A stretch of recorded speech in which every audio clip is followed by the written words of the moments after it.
Welcome to the Application Lab. Today, we are reviewing the fundamental characteristics and classifications of real estate.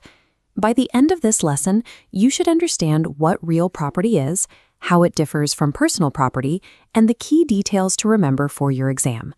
Here's the simple version. Real property is fixed to the land. Personal property is movable. Think of a house compared to a car. This distinction matters during a property sale.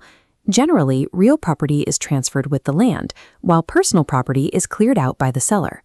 Let's break it down. We will start with the 5 distinct, unchangeable traits of land. First is immobility. You cannot move a piece of land. Because of this, its market value depends on its location. Second is uniqueness, meaning parcels are not interchangeable, or land.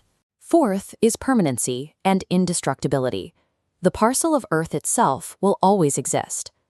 Fifth is illiquidity. Real estate transactions involve long closing periods, meaning property cannot be quickly converted into cash. These 5 physical and economic limits define how we classify and manage every acre of land. Now we look at application. Because land is scarce and immobile, its use is organized into 5 distinct classifications. Residential applies to single-family homes and multifamily dwellings up to 4 units. Commercial covers retail stores, hotels, restaurants, and multifamily buildings with 5 or more units. Industrial property includes light and heavy manufacturing, warehouses, and distribution centers.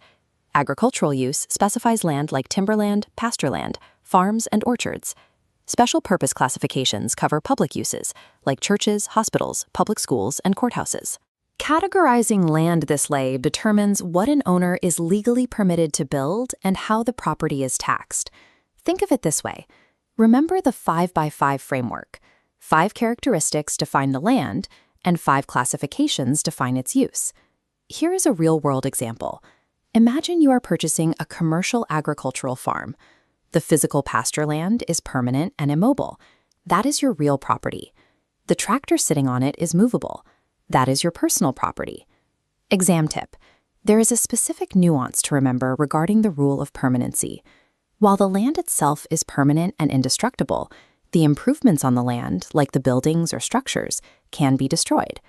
Quick recap. Real estate has 5 traits, led by immobility and scarcity.